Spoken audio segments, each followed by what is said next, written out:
Quem é você? Quem é você? Quem é você? Quem você pensa que é? Quem você pensa que Quem é? é você? Quem você pensa que é?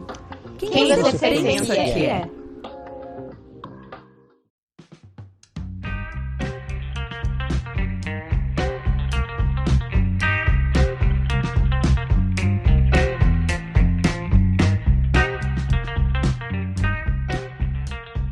Fala aí, pessoas! Eu sou o Ricardo e essa é mais uma edição do Quem Você Pensa Que É podcast. Um podcast de personalidade. E vejam só vocês o absurdo, um podcast que anda por aí falando que tem inclinações filosóficas. Olha isso, é uma audácia. Eu acho absurdo. Mas então, você, amiguinho, que escolheu a gente no seu agregador porque você achou que com esse nome esse era um podcast de fofoca, de barraco ou tiro, porrada e bomba, infelizmente eu vou precisar começar mais uma edição citando esse grande filósofo contemporâneo, Rogerinho do Engá. Achou errado, otário. Brincadeira, galera. Na verdade, a ideia desse podcast é tentar entender o que faz a gente ser do jeito que a gente é, sabe? Tentar entender essa receita de bolo, porque são N ingredientes, né? Tem genética, tem cultura, filosofia no meio, a psicologia. Hoje em dia tem influência de redes, né, da tecnologia, né? Tem coisa que você escolhe na sua vida, tem coisa que escolhem para você, e você deveria escolher e estão escolhendo para você. Então o papel aqui desse podcast é ajudar nessa investigação. Eu encaro isso como um exercício de autoconhecimento, porque ajuda bastante saber os motivos de você ser e estar do jeito que você é. E para trocar essa ideia com a gente hoje, eu chamei uma antropóloga que já vai começar explicando pra gente todo esse rolê de antropologia, porque eu também não manjo nada. Tô junto com a classe hoje de aluno aqui. Vamos nessa, tentar entender o papel da antropologia, entender a cultura e a personalidade. Apresento vocês pra gente começar a Milena Leão. Milena Leão, isso, olha, o cara não sabe nem o sobrenome da pessoa que ele vai falar, ó que podcast vagabundo, fala sério. Brincadeira, né? Milena, dá um oi pro pessoal pra gente começar? Eu vou fazer como eu faço nos meus vídeos, que é... E aí, meu povo, vocês estão bem? Eu tô ótima, eu espero que vocês também estejam. Aí já virou um slogan, né? Já abro meus vídeos, tanto no YouTube quanto no Instagram, né? Dessa forma eu não consigo fazer mais, porque eu acho que tem a ver com povo, né? Uhum. Antropologia, povo, então eu não consigo mais fugir disso.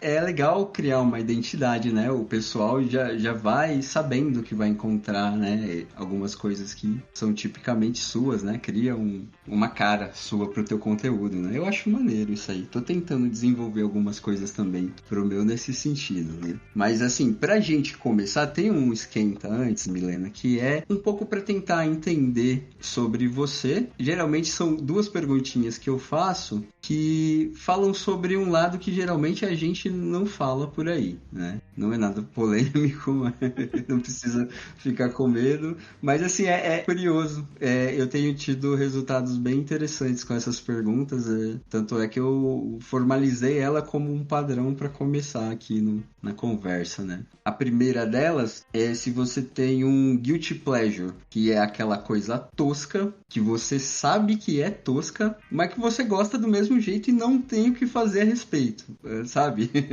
Eu queria saber se você pode compartilhar isso com a gente. Então, eu tenho... Vamos lá. Eu gosto de músicas condenáveis, músicas que todo mundo acha tosca. Por exemplo, até hoje eu gosto de Restart. Eu gosto dessas bandinhas, eu gosto dessas coisas meio nonsense, né? Então, gosto de escutar no meu Spotify. Eu diria que isso é uma puta falta de sacanagem. É uma puta falta de sacanagem. Vou xingar muito no Twitter, inclusive. Pois é. Da hora. Geralmente, eu acho legal dessas perguntas, porque como eu expliquei antes, é uma coisa que geralmente você não anda falando pra cima e pra baixo, né? Então entende um pouco mais da essência da pessoa, né? Sabe, tem umas paradas bem curiosas, assim, se você de repente parar pra ver em episódios anteriores, tem algumas coisas que você fala, cara, que bizarro. E eu acho legal isso. E a segunda seria o oposto dessa, na verdade, né? Eu queria saber se tem alguma coisa que todo mundo acha a oitava maravilha do mundo e você não suporta. Sabe aquela coisa que você não quer ver nem pintado de ouro, mas todo mundo tá falando que é o hype. E é o hype e eu não suporto. Isso.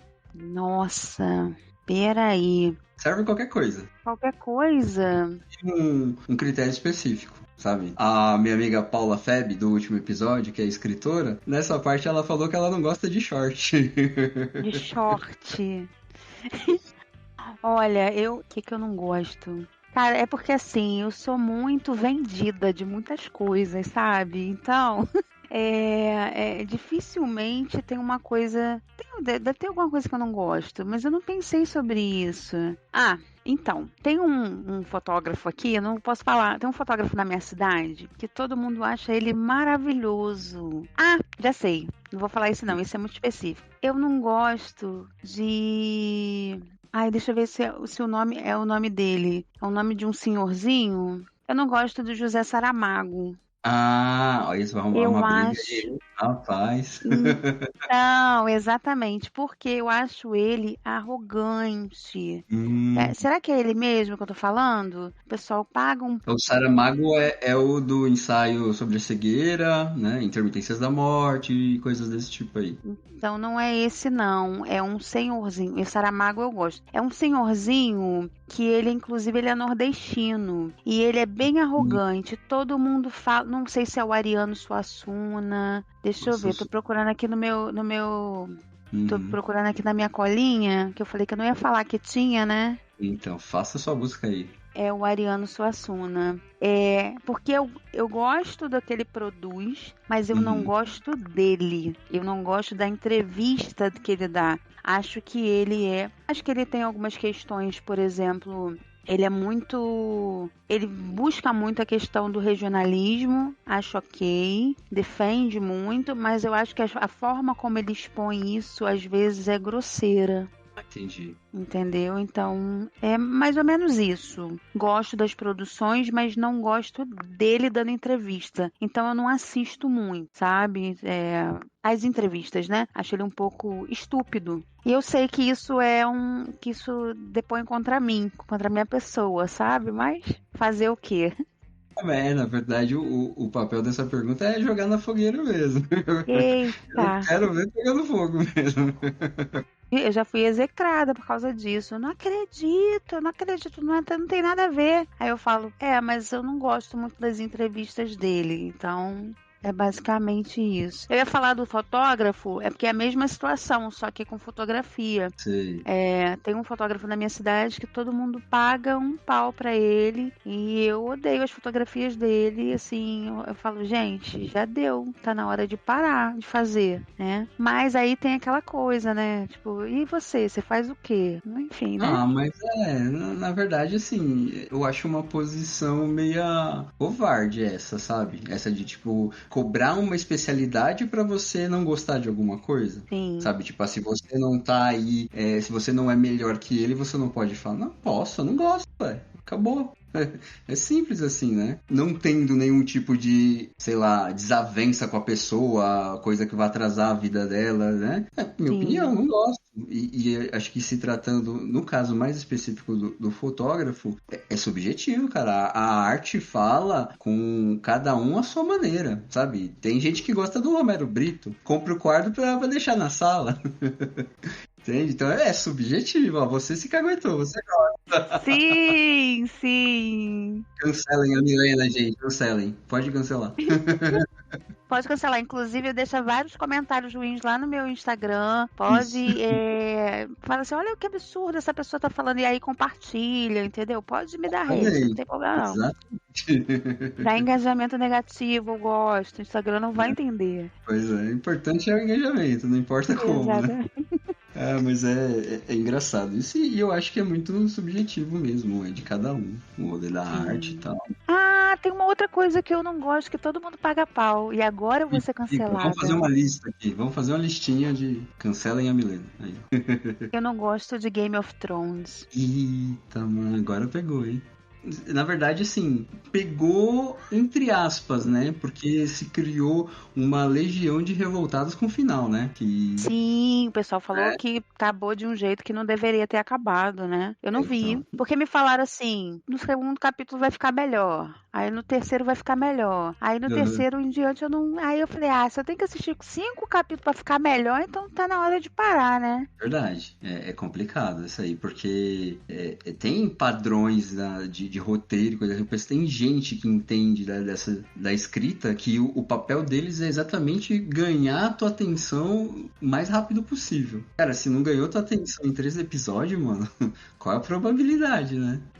Aí não dá pra continuar, né? Eu acho assim que tem um mundo de séries, né? Um mundo de outras coisas, né? Então, por quê, né? Por que permanecer ali se é uma relação tóxica, né? Você e a série. Então vamos deixar acontecer para outras pessoas, né? Então, né, virou um fenômeno. Eu só assisti a primeira temporada, eu perdi a mão depois. E você gostou? Então, assim, gostei, mas eu tenho um problema aí, é pessoal, eu tenho um problema com fantasia medieval. Sabe, as histórias que são medievais, do tipo só medieval mesmo, eu costumo gostar. Tipo, essas de cruzada, coisas assim, eu costumo gostar. Mas essa história medieval, tipo Mago e Espadinha, cara, não vai. Eu não consigo, entende? Começa a vir com essas ideias de ovo de dragão, esse rolê todo aí, mano, aí já me perdeu, entendeu?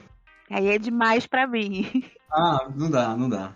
E eu já tentei, mas eu falo, não dá, tá ligado? Aí, tipo assim, eu consigo ser cancelado mais rápido que você, porque eu não curto Harry Potter, por exemplo. Eu não ligo, então, porque eu acho que Harry Potter é uma. Ih, agora eu vou ser cancelada com força, hein? Agora vai, Eu sou meu projeto hoje aqui é fazer um episódio Cancelem a Milena. Eu sou fã de Star Wars. Aí sim. E aí eu acho que Harry Potter. Na verdade, eu não acho. Eu vi um vídeo sobre isso, achei muito interessante, faz todo sentido. Aham. Que Harry Potter é uma adaptação de Star Wars. Olha que bizarro. Eu nunca pensei desse jeito. Pois é um vídeo. Depois eu até te mando no Instagram. Manda. É um herói que foi entregue aos tios para serem cuidados porque os pais morreram, entende?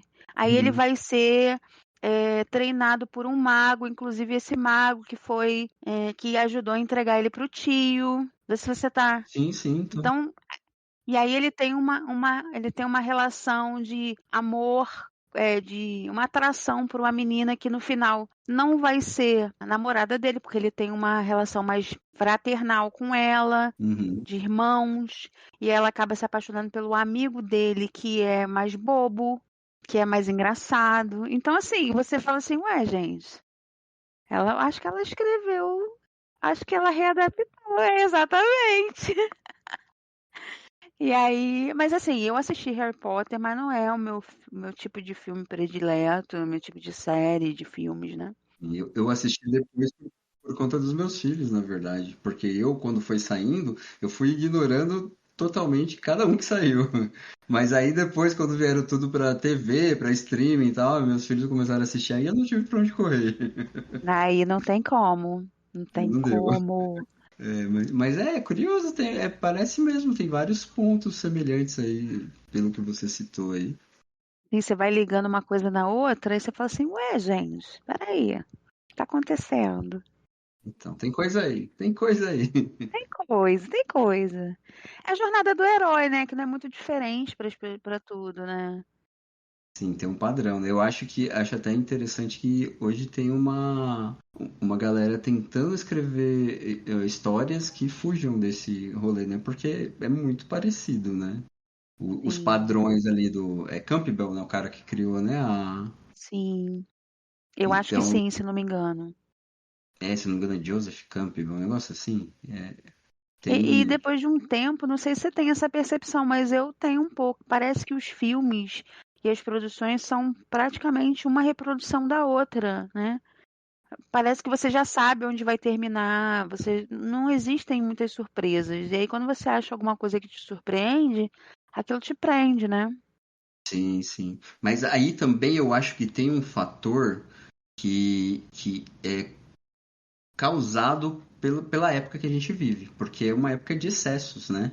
Então é Sim, muito fácil você pegar histórias parecidas e tem tipo um zilhão de pessoas fazendo filme e a gente tem acesso a ela. Antigamente a gente não ia ter, sabe?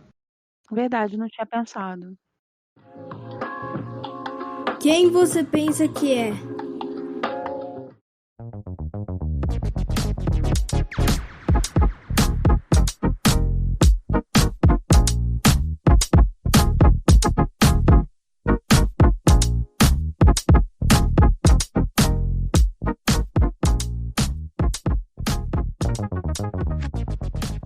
E aí você vê uma transformação comportamental muito grande, por exemplo, hoje em dia se faz música para caber dentro do TikTok, É bizarro. É para ter uma bizarro. dancinha. Se não tiver uma dancinha, não vende.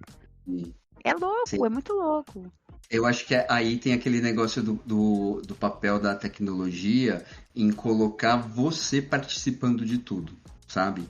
Como abriu esse espaço para você estar interagindo com o artista, você estar influenciando, você estar produzindo igual qualquer outro que não conseguia fazer antes. Então eu acho que a música meio que tem que caber nesse molde, sabe? Porque Sim, é meio que feita uma fórmula para falar, vamos pegar isso aqui que é o hype agora. Tipo, tá todo mundo nesse tipo de rede social, então a gente tem que fazer a música ir para lá também. Como a gente faz isso? Fazer música que dá para fazer dancinha. Fazer música que sim. dura 2 minutos, que é para acabar no tamanho do vídeo, né? Pô, tem uma música da Luísa Sonza que tem 30 segundos. 30 Meu, segundos. Faroeste caramba. Caboclo e Campo de Morango. Uhum. É outra parte, né? Ou seja, Uhum. Faroeste Caboclo não ia caber de jeito nenhum no TikTok. Nossa, eu lembro de um. Você falou isso, eu lembrei de um. Eu não lembro quem é o comediante agora. Mas eu lembro de um vídeo do cara falando que ia fazer uma versão resumida do Faroeste Caboclo porque achava muito grande. É o Patrick Maia. Patrick Maia. Ele é genial. Então que é só tipo, não tinha medo, tava violando Santo Cristo e então ele morreu. É isso. Ele é A, muito bom. a versão TikTok, né? Do Faroeste Vou, Caboclo. vou fazer um comentário sobre o Patrick. Eu acho o Patrick genial. Eu não gosto das Uhum. piadas do Patrick. É mesmo? Eu acho ele genial. Acho ele uma cabeça pensante assim incrível. Sim.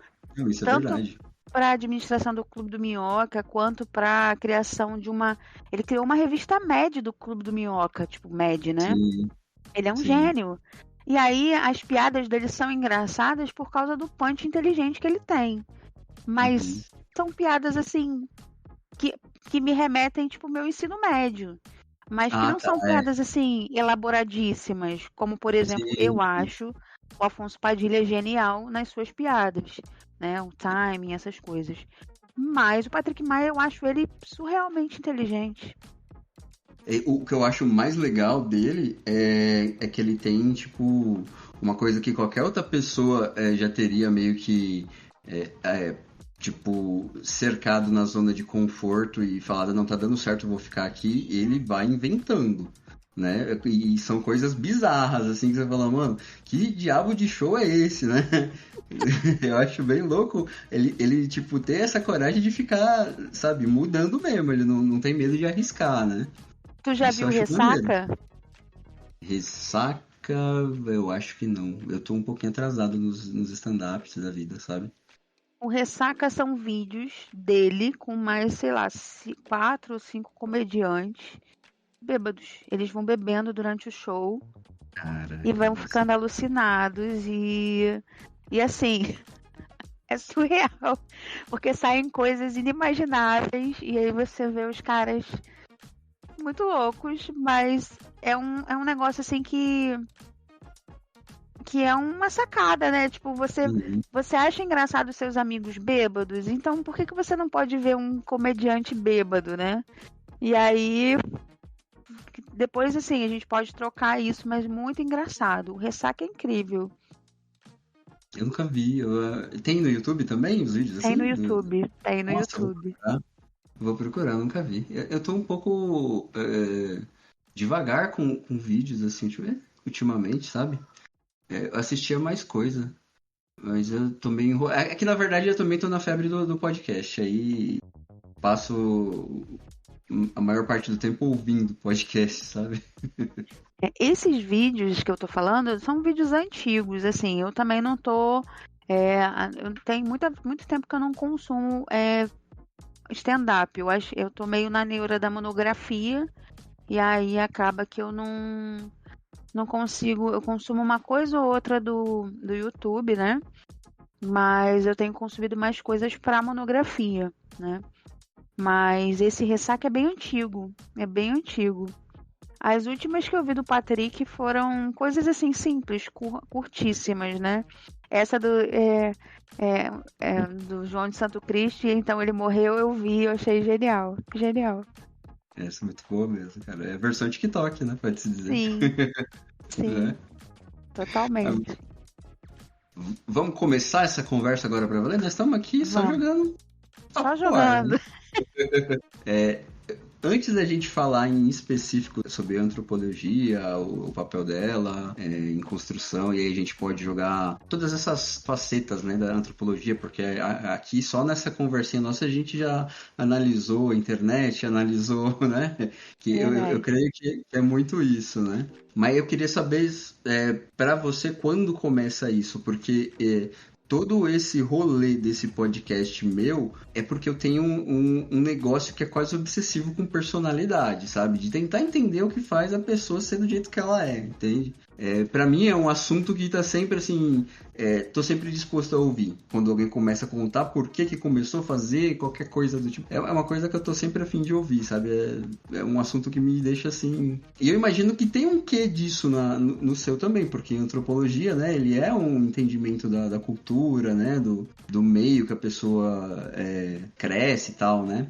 Tem, super tem. Na verdade, tem a versão resumida e a versão estendida do porquê eu fui parar na antropologia. Mas, vamos de resumida, né? Eu vim do jornalismo, né? Já estava, inclusive, fazendo estágio para um jornal aqui da minha cidade, muito legal, o Jornal Fluminense. Já estava satisfeitíssima, né? E aí eu tomei uma decisão importante, que foi importante, mas não muito correta para mim naquele momento, que eu decidi casar. Uhum. E aí naquele momento, o meu noivo falou assim: "Vamos trancar a faculdade, que aí quando a gente voltar, porque aí a gente investe no casamento e tal, quando a gente tiver capitalizado de novo, você volta." E aí eu fiz isso. Quando eu tentei voltar para a faculdade, ele falou: "Não, a gente não tem dinheiro, né? A gente não tem dinheiro. Não volta agora não." Eu tentei, e aí era uma relação abusiva, né? Um relacionamento abusivo. E aí aí eu tentei fazer a inscrição pro Enem, porque a minha ideia era entrar. Não temos dinheiro, vamos pra pública, né? Eu fui, enfim, no final das contas eu fiz a minha inscrição pra pública escondida, né? Porque eu tive que fazer escondida. Mas o meu objetivo era entrar pro jornalismo, era voltar pro jornalismo. E quando eu passei, tinham 12 pessoas na minha frente para entrar no jornalismo, né? Eu decidi que eu ia entrar de qualquer jeito. E aí pesquisei uma graduação que fosse parecida, que tivesse algum traço, que o meu objetivo era mudar depois, né? Transferir. E aí eu falei assim: que legal, a antropologia tem essa parte filosófica, teórica, também tem a parte de etnografia, que é uma parte mais investigativa e me apaixonei pela antropologia. E aí, porque assim, eu tenho essa coisa também de pessoas, saber como as pessoas são, o que elas fazem, o que comem, de onde vieram, sabe? Por que fazem, por que pensam, por que grupos são assim, por que as pessoas se identificam só por olhar, entendeu? Então, assim, isso sempre foi por isso que eu fui parar no jornalismo e foi isso que me manteve na antropologia, né? Ah, Milena, você vai fazer jornalismo cultural? Não sei. Uma especialização? Não sei, né? Existe uma possibilidade da gente ir caminhando para psicologia? Existe. Mas vamos terminar isso aqui primeiro, que é a antropologia, e depois a gente alça novos voos, né? Mas assim, eu fui parar na antropologia, me apaixonei pela parte teórica, pela parte do abstrato da antropologia e também pela parte de aplicação no concreto, né? De você observar, você participar da observação, você observar tirando um pouco daquilo que é seu para observar de forma mais neutra, o que é impossível em muitos dos casos, né? Então, assim eu fui parar na antropologia e virou a paixão da minha vida. Não tem mais para onde eu ir sem ela, entende? Você está fazendo ainda a formação em antropologia? Eu estou terminando agora, no final do ano, né? A minha orientadora falou que eu já posso dizer que eu sou antropóloga, que eu já estou dizendo mesmo. Aí sim. Mas eu estou escrevendo a monografia, já entreguei alguns capítulos e estou concluindo a pesquisa, que é uma pesquisa sobre... se você me permitir falar, eu posso até falar sobre o que é. Fala sim. A minha pesquisa, eu achei que eu queria pesquisar a importância da fotografia na antropologia. Maneiro. E aí, só que, na verdade, ela se transformou. Porque eu fui a uma exposição da fotógrafa e fotojornalista, né? E fotógrafa Cláudia Andujar. E a exposição dela chama-se A Luta Yanomami. E aí, nessa exposição, ela tinha alguns comentários, inclusive, do Davi Copenau, que é um líder xamã Yanomami. E ele comentava como que aquelas fotos representavam os Chapiri, que são os espíritos da floresta. E aí, eu quis muito entender por que uma fotógrafa branca, estrangeira, foi morar com os Yanomamis no Brasil e como que ela conseguiu captar uma coisa que só eles têm acesso, que é ver os espíritos da floresta. Pode crer. Né? E aí, será que ela absorveu essa cultura? Será que ela foi, será que ela foi inspirada? Será que ela conseguiu ver aquilo que eles viam? Isso é uma curiosidade mesmo, hein? Mas tem um amigo que eu conversei aqui, o Lucas Lujan, que eu fiz uma pergunta muito parecida com essa sua, porque ele faz... ele escreve poesia, né? Legal. Assim, uma das coisas que ele faz. O cara é multitarefas total, porque agora ele é psicanalista, mas ele já foi pastor, ele tem formação em história, filosofia, teologia, escreve poesia e ele é celebrante de casamentos. Que bonito. Né? Então o cara é multi, sabe? E eu perguntei pra ele sobre esse lance da poesia, se era uma coisa, igual você falou, se era uma coisa que dava pra ser aprendida convivendo com pessoas assim, ou se é uma coisa que, sei lá, você aprende só a técnica em si, você reproduz a técnica, mas você não é, sabe, você não se transformou naquilo, né? E ele diferenciou, ele falou, cara, eu acho que eu sou escritor de poesia, acho que poeta é outra coisa, sabe? Eu acho que poeta tá na alma dele já, entende? Sim. E sei lá, parece muito, muito parecida com essa sua dúvida, né? Não sei o quanto ela adentrou de verdade esse mundo aí, sabe? No lance da compreensão, no lance de sentir do jeito que eles sentem, né? Sim, porque é muito louco, assim, quando você produz uma imagem, né? Do quesito fotografia, né? Existe uma série de regras e técnicas quando você aprende a fotografar. Diafragma, abertura, ISO, não sei o que, velocidade e tudo mais. E aí, quando você pega todo o seu conhecimento fotográfico, leva para dentro de uma floresta, né? E aí, em condições diferenciadas. Uma coisa é você fotografar num casamento, você fotografar num estúdio. Outra coisa é você fotografar com uma câmera analógica, porque na época que ela fotografou não era digital. Você fotografar no meio de uma floresta, com flash, com iluminação natural, com iluminação de velas, enfim.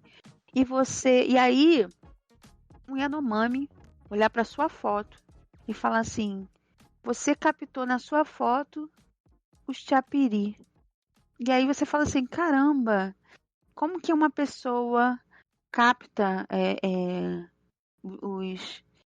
capta o espírito que fala com eles, que protege eles, uma entidade religiosa, eu estou colocando a minha nomenclatura, né? Uma entidade religiosa, um espectro, algo que para eles é sagrado, e ela materializou isso numa foto. Isso é muito surreal, né? Caramba. E ela fala alguma coisa assim? Cara, tem vários sentido? vídeos dela falando sobre a exposição, e tem vários vídeos deles falando dela, porque chegou um determinado momento, porque assim, os Yanomamis, eles vivem há décadas sob ataque, né? E principalmente no início dos anos 70,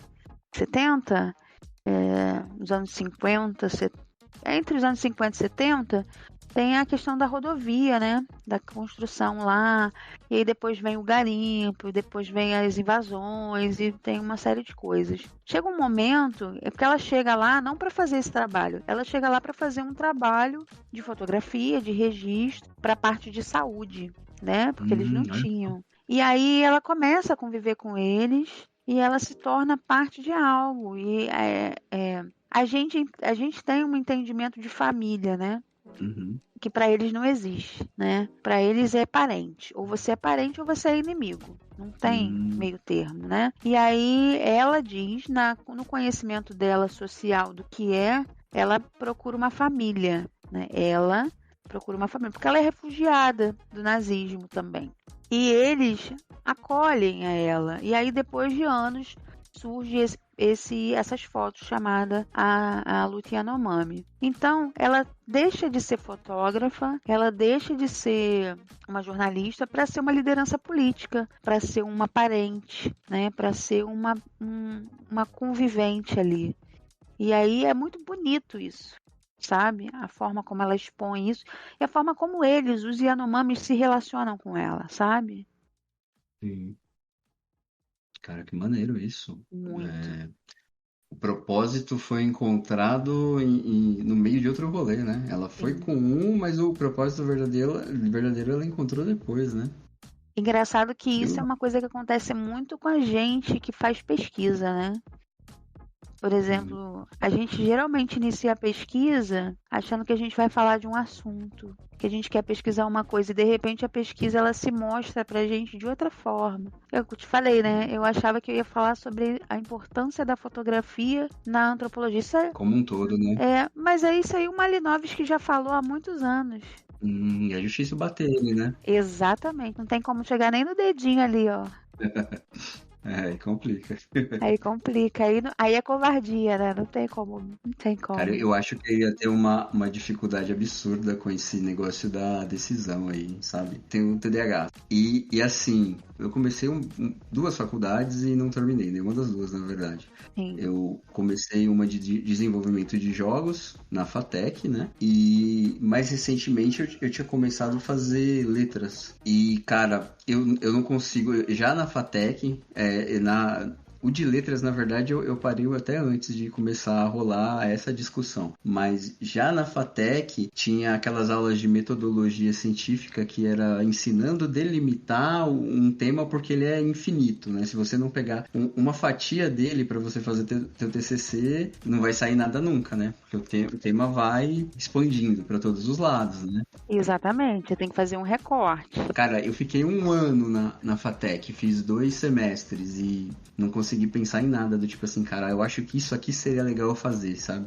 Nesse sentido. O de letras eu saí até um pouco antes de começar essa conversa, na verdade. Na verdade, tipo, o de letras tem mais a ver com o lance de eu estar enrolado com os negócios de dinheiro na época, aí eu acabei tendo que... Brasil, né? Brasileiro. Sim. Eu tenho que engavetar. Mas cada vez que eu penso sobre faculdade, eu tenho a impressão que eu tô de teimoso escolhendo a coisa errada, sabe? Porque, por exemplo, a antropologia que você falou, eu acho que é uma parada que eu curtiria. E eu aproveitaria melhor. Mas a gente tem um negócio... Eu sou muito suspeita pra falar. Eu acho que antropologia é um caminho sem volta. Olha só. E tem várias nuances, assim, tem várias vertentes. Você pode ir pra vários lados, né? E eu acho, retomando só um pouco o que você falou, eu não escolhi meu tema logo de início, não, tá? Difícil, né? Meu tema, ele veio, assim, mais pro final da graduação. E eu me perguntava, será que eu vou ter um tema, gente? E ele veio. E aí, às vezes, eu via uns amigos já com tema. Eu falava assim, gente, será que eu tô parada no tempo? Mas é que alguns demoram mais, alguns, né? Eu não sei como é que é a relação do TDAH com isso. Isso aí é uma outra questão. Mas eu sei que algumas pessoas demoram mais mesmo para decidir, sabe? Uhum. Na verdade, assim, toda a história do TDAH tem, tipo, 1 ano, mais ou menos, que eu sei que eu tenho. Aí tem um rolê que como eu comecei a me informar sobre isso, eu descobri que tem um lance de autoestima aí no negócio da decisão, que é por conta do cara que passa, tipo, a vida inteira fazendo coisas que o pessoal acha que é errado, ou sendo mais devagar do que o resto da galera. Então, assim, a decisão vai ficando cada vez uma coisa mais difícil de você ter uma autonomia de falar, isso e acabou, sabe? Você tá sempre colocando cada mínimo detalhe na história, sabe? Pra dar um exemplo prático, é tipo eu ir comprar uma roupa e aí tá entre 3 opções e eu não consegui decidir porque a A é mais barata, mas ela é muito quente, a B é mais cara, mas ela não vai servir para uma situação específica. Entendeu? E a C, alguém vai falar mal dela e você não vai tancar isso. Alguém vai... o pessoal vai olhar e vai... Eu amo essa cor, mas alguém vai olhar e vai dizer, não gosto dessa cor. Tem isso também, né? Então, às vezes tem roupa que eu não escolho porque tem uma coisa nela ali, sabe? Você falou de cor, mas às vezes tem coisa que eu falo, cara, eu não gostei desse desenho que tem na manga, sabe? É coisa assim. E aí na hora de decidir vira um negócio absurdo, porque tem N fatores a considerar. Aí tem coisa que eu já tô tipo certo, eu falo, cara, o que eu gostei mais foi esse, mas eu vou chamar minha mulher pra ir lá e olhar e falar, e aí, o que você achou pra eu conseguir decidir? Cara, você acredita que, assim, você tá relatando essas coisas, né, e eu tenho um pouco disso na minha história. Isso pra mim foi ajustado, não solucionado, mas ajustado com a terapia, porque eu fiz 8 anos de terapia, né, então eu tive que ajustar alguns limites, porque durante muito tempo eu tinha muita dificuldade de escolher coisas por mim e de terminar coisas por uma questão de responder a uma expectativa social no meu entorno. Caramba, isso, cara, eu também é total. Embora, assim, eu tenho uma relação paradoxal com isso, sabe? Eu acho que aí tem a ver mais com o problema da autoestima do passado do que com o atualmente. Porque atualmente eu não consigo me decidir em um monte de coisa, mas a maior parte do tempo eu não tô dando a mínima pro que ninguém fala, sabe? Isso é louco, né? Isso é contraditório, né? É paradoxal, sabe? Você fala, cara, por que tem tanta dificuldade em fazer escolhas se você não tá cagando pro que os outros pensam? É só você, sabe? Mas eu acho que a dificuldade aí vem pelo negócio de cada vez que você considera uma coisinha a mais, fica mais difícil de decidir, sabe? Cada vez que você considera um detalhe, e aí entra o lance de você tá pensando muito, porque se você tá pensando muito, você considerou 15 detalhes de uma escolha, sabe? Sim. E cada detalhe que você considera fica mais difícil. Não, e tem uma coisa que as pessoas hoje chamam, eu não sei se é isso mesmo, mas a tal da síndrome do pensamento acelerado, né? Que você precisa render em alta performance, e você precisa ser e responder responder e dar conta e atender demandas alheias e as suas. E aí, pessoas que são mais devagar, né? Eu me considero um pouco assim, né? Porque assim, eu penso muito rápido, mas a minha fala é devagar, a forma como eu me movimento é devagar. Então, às vezes, as pessoas consideram isso como lerdeza, né? Ai, fulano é muito lerdo. Eu já ouvi isso na minha vida. Ai, você é muito lerdo, eu tenho preguiça de conversar com você. Depois de um tempo, você acaba entendendo que isso é um tipo de violência, né? Que a pessoa tá fazendo com você, mas é essa demanda de você ter que responder sempre, você tem que estar sempre rápido, tem que sempre atender a expectativa, tá sempre em alta performance, sempre feliz, sempre bem. Isso é muito torturante, isso é muito traumatizante, isso violenta a sua personalidade, a sua construção, a sua individualidade, né? Na época que eu desisti da FATEC, que eu fiquei 1 ano e desisti, eu tava, tipo, muito decepcionado comigo mesmo, sabe? Porque na verdade, tem um lance de frustração aí no meio, porque, cara, tudo que é exatas pra mim é uma coisa do outro mundo, sabe? É linguagem alienígena pra mim. Pra mim também. E assim, então estamos juntos. E assim, eu tinha um negócio também com o lance de... Aí teve todo o rolê da frustração, né? Então eu saí até um tanto quanto decepcionado comigo mesmo. Eu tenho, assim, um negócio que eu passei a vida inteira lendo, aí o rolê de filosofia e coisa e tal. Eu tô acostumado com pessoas falando que eu sou inteligente. Então, pra mim, eu entrei na FATEC pensando, cara, vai de letra essa parada. Vai dar bom, sabe? Achou errado, otário. Achou errado, otário, exatamente. E eu saí muito decepcionado. E eu acho que isso gerou um lance muito parecido com isso que você falou, que é, cara, eu emendei 2 cursos de ilustração, um atrás do outro, né? Porque eu sempre desenhei, e na verdade quando eu entrei na FATEC era pensando em ir pra área da arte no jogo, né? E, cara, eu passei aí bem uns 2 anos para mais, sem conseguir descansar. Porque era tipo assim, você vai assistir Netflix, você tinha que estar desenhando. Nossa. Sabe? E aí quando você tava desenhando, você falava, cara, tem um mês que você não lê nada. Cadê você lendo? E aí quando você tava lendo, você falava, podia estar assistindo Netflix ou desenhando. Era coisa desse jeito. Então eu passava, tipo... foi bem uns 2 anos aí, sabe, angustiado. Do tipo, nada que eu tô fazendo agora é o que eu deveria estar fazendo agora. Sabe? Sim. Não, quando na verdade, assim, a gente tem umas correntes agora sobre viver o momento presente, né? Uhum. Dormir enquanto você dorme, tomar banho enquanto você toma banho, comer enquanto você... Porque a gente come assistindo TV, a gente conversa, a gente trabalha mexendo no WhatsApp. Então, assim, viver o momento presente, que é o tal do mindfulness que eles falam, né? E vem da yoga isso, né? Vem da yoga. Uhum. E aí, e isso é uma coisa muito difícil de fazer. Ainda mais hoje em dia, onde você tem estímulos de todos os lados.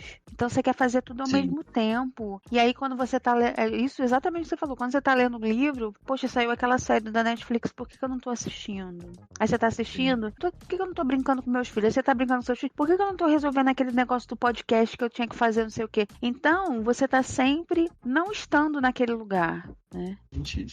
Isso eu também levei para terapia quando eu comecei a fazer, né? Eu demorei de entender o que eu deveria trabalhar em uma terapia. Porque até então, para mim, antes de pesquisar todo o rolê do TDAH, para mim eu só era uma pessoa, tipo, melancólica, sabe? Uma pessoa meio desanimada com o corre da vida, assim. Não, sabe? Tem muita coisa que eu decido só pela comodidade. Sabe, tipo assim, não, aqui tá fácil, então é isso aqui mesmo. Não tenho ânimo pra ficar metendo a cara em N coisas, sabe? As minhas decisões sempre foram muito assim. Por um exemplo bem prático, quando eu entrei no trabalho que eu tô até hoje, o meu critério pra escolher, assim, eu tinha opção por conta do meu resultado, né? Então teve o lance do concurso e tal, né? E... o critério deles lá era pela nota, sabe? Eu chamava de 5 em 5 e quem tirou a melhor nota tinha essas 5 vagas para escolher qual que ele preferia, e aí os outros que vinham depois ia ficando com o que restou, né? Sim.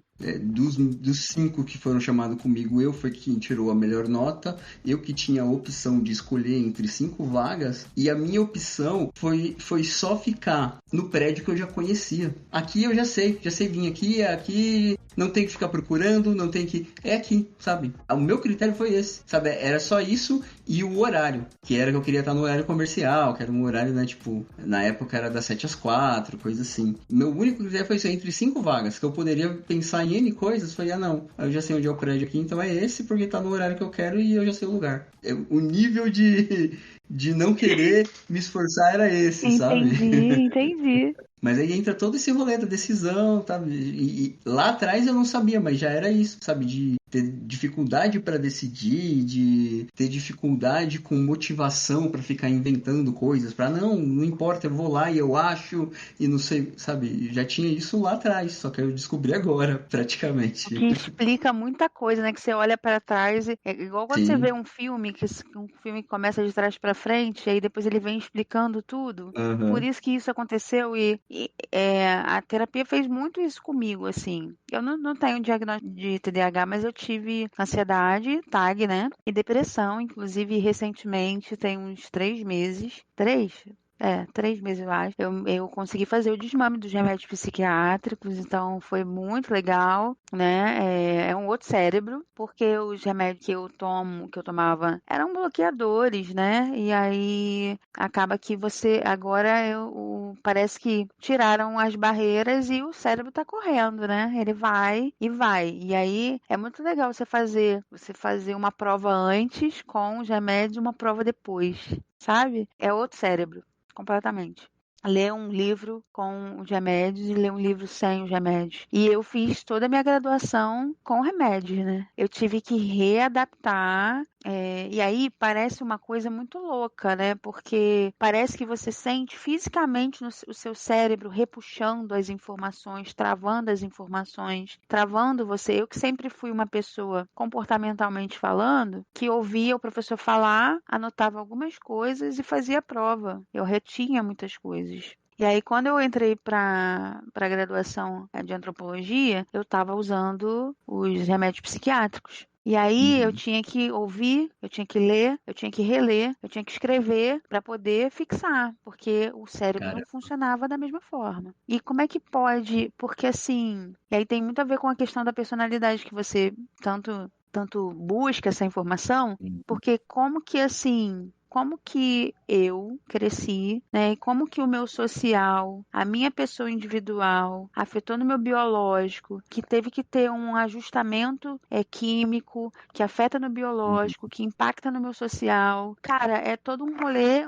que demonstra que você é um ser complexo e completo e multidisciplinar sabe? Você é o seu próprio multiverso, sabe? E aí hoje que eu acabei de fazer o desmame, eu olho pra trás e falo assim, caraca, era físico mesmo. Uhum. Era uma coisa física modificando o meu comportamental, né? Porque agora eu tenho que lidar com todas as emoções, com todas as práticas e sem o recurso do remédio, Uhum. só usando as técnicas da terapia. Muito louco isso, muito louco. Nossa, eu imagino que seja mesmo.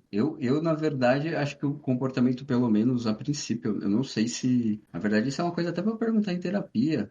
Eu não sei se rola um desmame para TDAH, porque ele regula a dopamina, que o TDAH basicamente é uma deficiência em dopamina, né? Então aí tem todo o problema de você ter disposição, o problema de você querer encarar decisões, o lance de estar sempre procurando o que é mais confortável, sabe? E o que tem retorno mais, recompensa mais rápida. Sabe, Sim. a dopamina tem que vir mais rápido porque você está em falta, né? Então, não sei se rola em algum momento você falar zerar mesmo assim, tô por conta e vai dar certo, sabe? Eu sei É, que tem N fatores, né? O meu psicólogo já falou que se N áreas que eu desenvolver do jeito que tem que desenvolver, é possível ficar até sem remédio, mas não sei até quando e não sei, tipo, se é aplicável para tudo, porque. pois é, porque assim, eu acho que tem neurodivergentes que não podem abrir mão. Por exemplo, a galera do border, a galera Aham, da bipolaridade, né?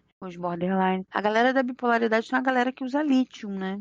Lítio. aham, Aí, sim. e aí não pode. Aí tem que manter mesmo, porque eu acho assim que existem dinâmicas e dinâmicas, níveis e níveis, né? Uhum, Como eu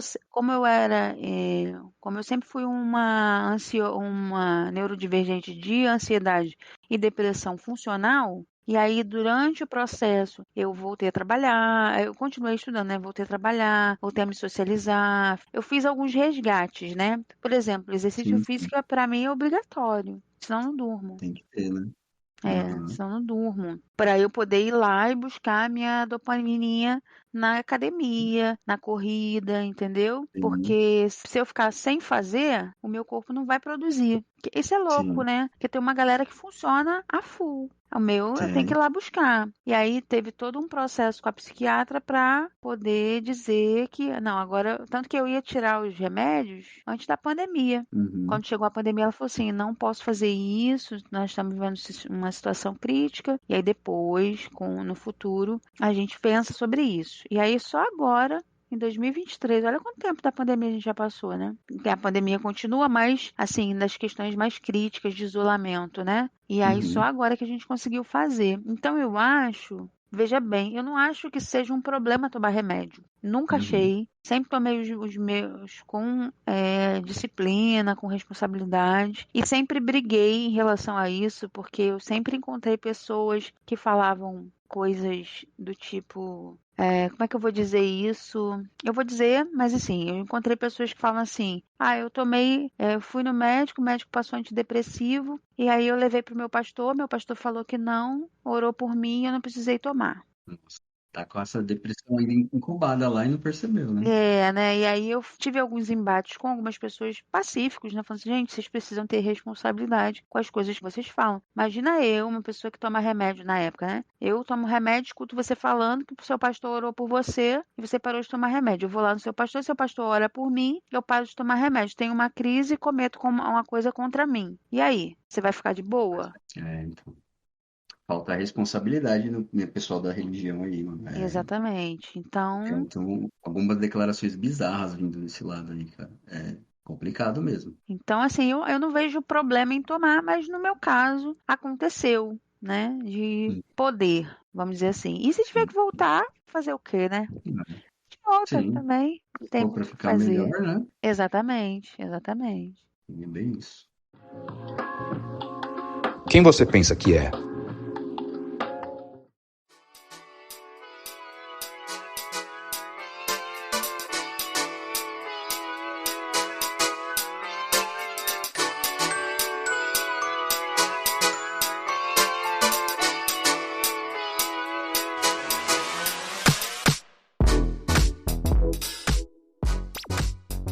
Vamos voltar para o mundo mágico da antropologia. Sim, Você disse que meio que você também tem um caso parecido com o da fotógrafa, né? Você descobriu a tua paixão pela antropologia já durante o curso ali, né? sim. E aí, tipo, você consegue pensar se já era antes alguma questão para você, assim, sabe?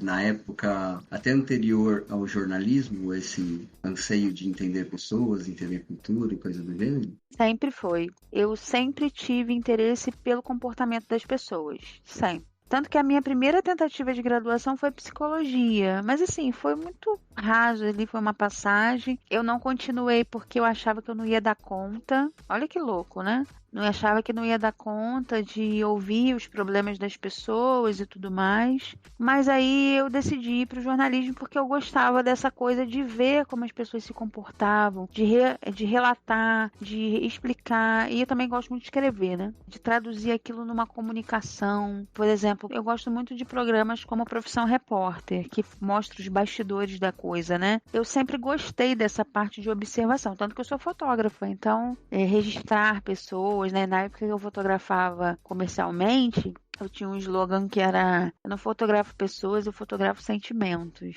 Legal, né? Na época que eu fui crente também, queria deixar isso claro aqui, fui, não sou mais. Eu Eu também. sou uma ex-crente. Eu Você foi também. crente ou você é crente? Não, eu não fui em mais nenhuma instituição religiosa. Sabe, o lance da espiritualidade, eu até conversei também aqui em um episódio anterior com um amigo meu, que é uma coisa que, pra mim, eu não consigo, tipo, largar. a espiritualidade em si. Sim. Mas eu não tenho mais paciência nenhuma para instituição religiosa, sabe? Então, E assim, não é um lugar que eu nunca, sabe? É um lugar que eu nunca curti de verdade, se for parar pra pensar, sabe? Porque tem muito a ver com esse negócio da personalidade, mas o que eu mais gostava de estar em uma igreja era a conversa com as pessoas que eu tinha lá, sabe?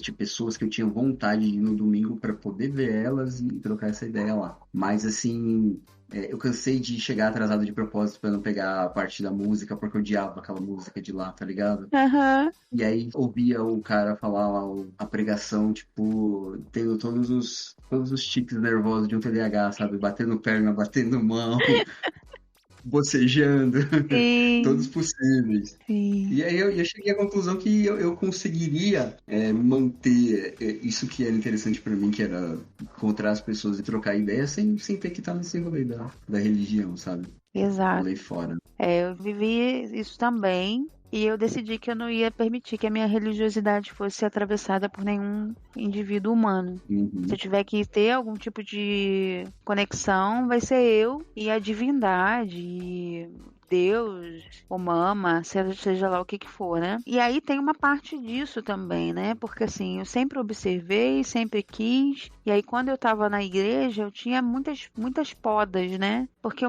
sempre me senti diferente, sempre me senti inadequada por conta de pensamentos. Mas por que tá errado isso? Mas por que não pode? Mas por que, né? Pra caramba, eu também.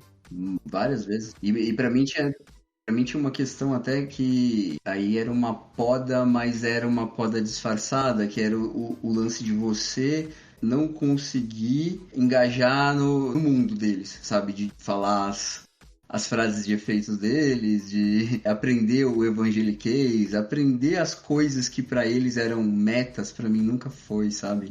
Você vai conhecer, você estando em igreja, você vai conhecer todo esse rolê de falar línguas, de... Sabe? Todo esse rolê pra mim, cara, nunca foi meta. E eu sempre achei bizarro, sabe? Só que assim, isso era uma poda disfarçada, porque eu tava, tipo, a parte do rolê deles, sabe? Sim. Era um negócio que dificultava uma conexão, porque eu percebia que tava... A galera que era ali, que convivia comigo, tava engajada nesse rolê de virar pastor e coisa do gênero, e eu olhava e falava, cara, mano, não consigo conectar com isso, sabe? Tem uma época da minha vida na igreja que eu olhava e falava assim, isso aqui me parece falso, tem uma coisa estranha aqui. E aí você nunca é suficiente, né? Você nunca é suficiente. E olha que eu era de uma igreja batista, né? Mais conservadora e tal. E aí era envolvida com liderança e tudo mais. Mas, mesmo com o meu envolvimento com a liderança, eu era uma pessoa que tinha posicionamentos diferentes, né? Como, fulano tem que sair da igreja, fulano não pode reger o coral porque fulano é gay. Aí eu falava, mas por quê, gente? O que tá acontecendo? Vai tirar o fulano por quê? E aí vinha todo aquele embate, e aí você não tá dentro do critério, né? Você não é a pessoa ideal. E é bizarro isso, porque assim, em última análise, qualquer teologia é um achismo. É o homem tentando entender Deus. Sim. Quem deu essa autoridade do cara apontar pra você e falar assim, você não pode estar aqui fazendo isso porque Deus não quer, tá ligado? Se você não tem, ninguém tem certeza pra falar assim, ó, falei com Deus hoje de manhã, ele apareceu no meu quarto e falou, é isso, ninguém pode falar isso. Ninguém pode. Né? Então, por que os caras é o guardião da moral e dos bons costumes? Porque eles decidem quem pode estar ali dentro e quem não pode. Então, isso é achismo, no fim das contas. E aí você falou da questão das línguas, né? Aí você tem uma igreja que, um dogma que fala que você tem que falar línguas, e no meu caso, eu não poderia. Revelação, sonhos, falar em línguas, rodar e dançar e repleplé e bater palma e gritar, impossível. Ou seja, são duas religiões que conversam entre as suas orientações religiosas, de religiosidade, mas o dogma é completamente diferente, né? E, por exemplo, eu hoje estou lendo uma escritora chamada Hannah Limuja, né? E ela fala sobre os sonhos. O nome do livro dela é O Desejo do Outro. e ela fala sobre os sonhos dos Yanomamis. E aí a relação dos Yanomamis com os sonhos, né? E eu sempre fui uma pessoa que me identifiquei muito com a questão do sonho. Não sei te explicar, é uma questão de religiosidade minha, de falar, de ver, de acontecer sonhos comigo. Por exemplo, a gente é amigo, eu vou lá, sonho com você alguma coisa. E aí eu chego pra conversar com você e falo, cara, aconteceu um negócio, eu sonhei com você isso, isso e isso. Eu não entendia isso. E aí, na minha religião, isso era muito podado. Completamente podado. Mas em outras religiões isso é completamente glorificado, né? Isso é completamente... Nossa, isso é um poder. Tem um poder, né? Então, assim, fui muito podada nisso. Em algumas experiências, vamos dizer assim, eu não vou dizer sobrenaturais, que eu acho meio, parece coisa de filme, né? Mas algumas experiências extra-humanas, simples, de natureza, de conexão, que me eram podadas durante o exercício da minha religiosidade. Então eu falei, cara, esse espaço aqui não é pra mim. Porque se eu tiver que me relacionar com a religiosidade, seja ela corpórea ou não, seja ela física ou não, esse lugar aqui não tá me... Tanto que a minha relação com o divino, com o sagrado, melhorou 1000 vezes depois que eu saí da igreja. Assim, lógico que pra mim é meio confuso, porque eu cresci na igreja, né? Essa é uma coisa que ainda vem, mas durante muito tempo eu fiquei ainda com jargões, né? Até hoje, misericórdia, aleluia, glória a Deus, né? Vai com Deus, Deus te abençoe, essas coisas, né? Sim. Mas são coisas que estão no meu comportamental e provavelmente estarão para sempre. Mas hoje em dia tem essa coisa da separação do que é religião. Mas quando eu fotografava, comecei a fotografar dentro da igreja, né? Depois, logo assim que eu fiz o curso, comecei a fotografar dentro da igreja. Tinha uma outra fotógrafa lá, que inclusive eu acho a fotografia dela maravilhosa, linda. Ela tinha uma fotografia mais estética, muito mais bonita, na minha opinião. Só que as pessoas, elas conseguiam reconhecer quando a fotografia dela e quando a fotografia era minha, porque eram formas de fotografar diferentes. Aí as pessoas falavam assim, aqui a gente vê técnica, a gente vê a beleza, a estética, a arte. Aqui a gente vê o sentimento do momento. Tem a estética, mas tem o sentimento. Ela estava fotografando a arte, a estética e tudo mais. São dois fotografares, né? E eu estava fotografando as pessoas, a vida, né? E aí eu sempre tive esse interesse pelas pessoas, pelo como as pessoas se movimentam, como que elas conversam, o que elas falam, o que elas dizem. E aí isso me levou da fotografia para o jornalismo, do jornalismo para a antropologia. Esse porquê que nunca se responde, esse porquê e esse como, né? Mas por quê? Né? Eu sou aquela pessoa nas conversas, inclusive nas rodas de amigos, que tá sempre assim, mas e se? Mas e daquela outra parte? Mas eu discordo. E se fosse da outra forma? Né? Igual uma vez, uma pessoa conversando, uma roda de conversa, o papo era, porque isso tudo vai mudar, porque as pessoas todas vão usar a internet, porque não sei o que, não sei o que lá, porque em todos os lugares daqui pra frente, não sei o que. Eu falei, cara, todo mundo vai agir dessa forma. Aí eu usei uma frase que eu costumo usar muito. Eu falo assim, todo mundo é muita gente. Aí, não, mas é porque assim, assado. Aí eu falei, todo mundo é muita gente. A gente não pode dizer que todo mundo vai ter acesso à internet. Mas você está dizendo que as pessoas não vão ter acesso? Eu falei, cara, enquanto houver uma aldeia no meio do nada, um conjunto de pessoas que não tem acesso, você não pode dizer que todo mundo. Aí a pessoa foi e citou o Bauman, né? Aí eu falei assim, você tá lendo Bauman errado, então. Né? Você tá lendo Bauman errado. Mas a questão é, a gente precisa entender que as pessoas são diferentes. E que por mais que... Porque a gente tem um conhecimento limitado, né? Por mais que a gente viaje e conheça todas... Você conheceu todos os povos. Você viajou o mundo inteiro e conheceu todos os povos, até os inatingíveis, até aqueles que são mais excluídos. Ainda assim, você conheceu, mas você não tem a vivência deles. Você não os conheceu, né? Você não é eles. Você tem uma interpretação daquilo que você é, daquilo que você conhece. Você pode traduzir, você pode transformar, você pode modificar, mas você não tem como, de fato, dizer que você conhece. eu conheço tudo, de todo mundo, de todos os povos. Não conhece. Não conhece. Então, eu tenho esse fascínio de conhecer, de saber. Tem até aqui Quando eu era crente, as pessoas da minha religião falavam, eu tenho câmeras antigas também. Quando eu era crente, eu tinha aquelas coisas que você é meio que protegido para não conhecer outras religiões, né? Você é impedido, né, em algumas situações. E aí eu ficava pensando, porque o objetivo é você converter pessoas, né? O objetivo é você levar a palavra. E aí eu ficava pensando assim, como é que você vai converter as pessoas se você não sabe sobre elas? E um dos primeiros livros que eu comprei sobre essa temática foi esse aqui.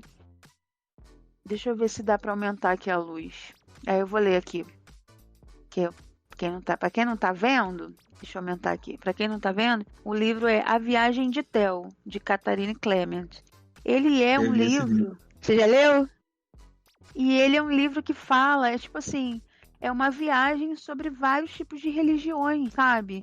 E aí eu queria entender, porque já que eu ia converter as pessoas para minha religião, eu precisava saber sobre as outras religiões, né? Eu precisava ter um mínimo de conhecimento. Quando eu comprei esse livro aqui, foi um questionamento na minha casa, né? Por que você está comprando esse livro? Por que você quer saber isso, né?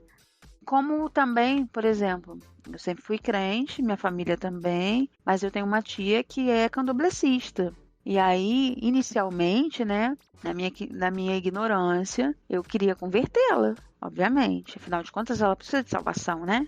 Como é que eu vou falar com a minha tia, converter minha tia, se eu não tenho nada de candomblé? E aí eu fui entender o que era bolar no santo, o que era, né? E eu nem fazia antropologia, não. Hoje em dia eu já sei mais, porque a antropologia traz um pouco dessas coisas de matriz afro, né?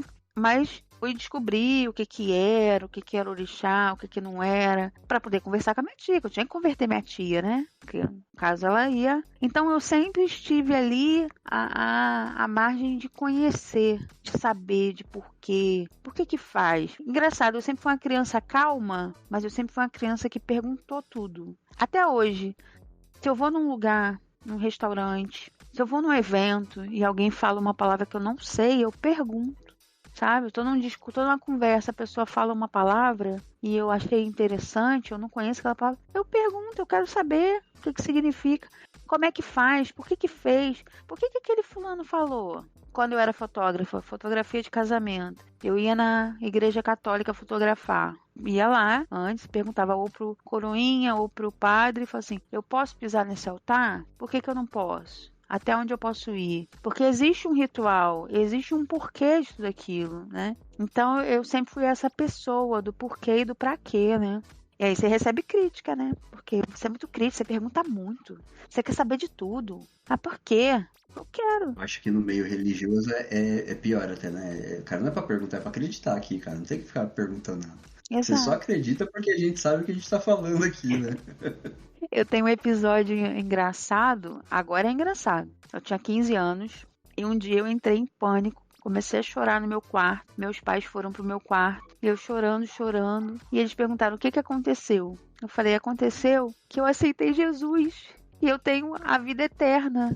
E a vida eterna é viver no céu para sempre. E quanto que é para sempre? Então a minha grande dúvida era o quanto que era para sempre, o que a gente ia fazer, como que a gente ia se reconhecer, a gente ia se reconhecer? Então assim, era sempre um porquê. Hoje em dia eu tento lidar e podar, porque não dá para saber tudo, né? Não dá para saber tudo. Não dá. E nem é interessante, eu acho, cara. Tem várias discussões nesse sentido, né? Não sei se eu já falei em algum episódio anterior, mas é um assunto que eu gosto muito. Não sei se você conhece um livro que chama Flores para Algernon. Já ouvi falar, não li ainda. Bem por cima, assim, para não estragar a experiência de ninguém, Algernon é um cara que ele tem o que chamavam de retardo mental antigamente, agora é uma deficiência de cognição, né? Sabe, ele é adulto, tem uma mentalidade de uma criança de 7, 8 anos, assim, né? E ele tem toda uma vivência com as pessoas tratando ele como deficiente. O livro conta a história de uma época que tratavam como deficiente mesmo, o retardado, não sei o que, RI dele, não com ele, criar um monte de pegadinhas que ele não conseguiria entender pra ficar dando risada dele, passando vergonha e tal, né? E aí ele entra em um projeto que alguns cientistas fazem uma cirurgia na cabeça dele que conserta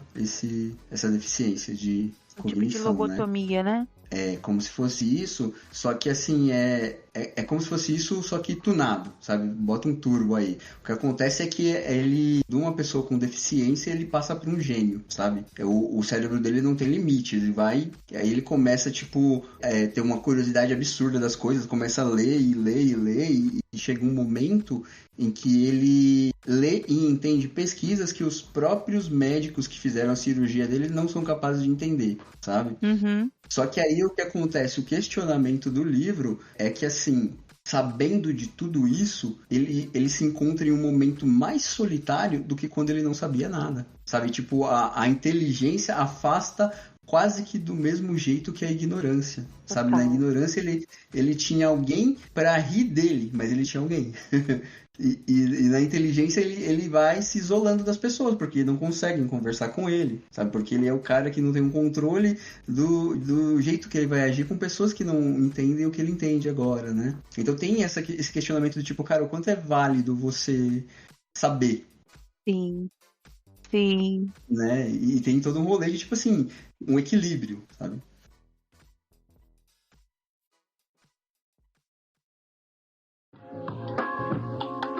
Quem você pensa que é?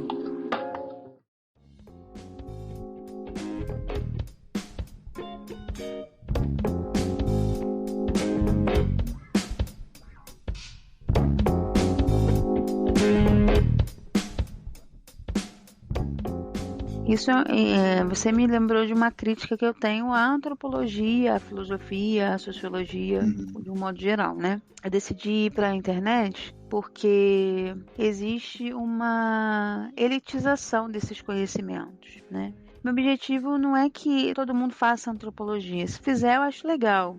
Pelo menos uma grade, uma carreira, um semestre, enfim. Mas existe uma academicização, não sei se essa palavra é assim que fala, das ciências humanas.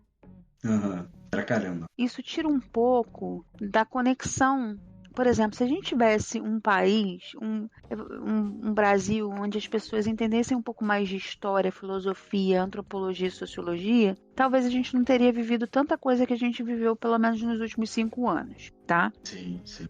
Com certeza. E aí, como é que você diz para uma pessoa que trabalha, que pega metrô, pega metrô, pega outro ônibus, que sai 4 horas da manhã, que tem 3 filhos, que trabalha para ganhar R$800 no mês, trabalha com telemarketing, enfim. Como é que você diz para ela que a condição financeira e econômica dela está baseada no arcabouço de Karl Marx?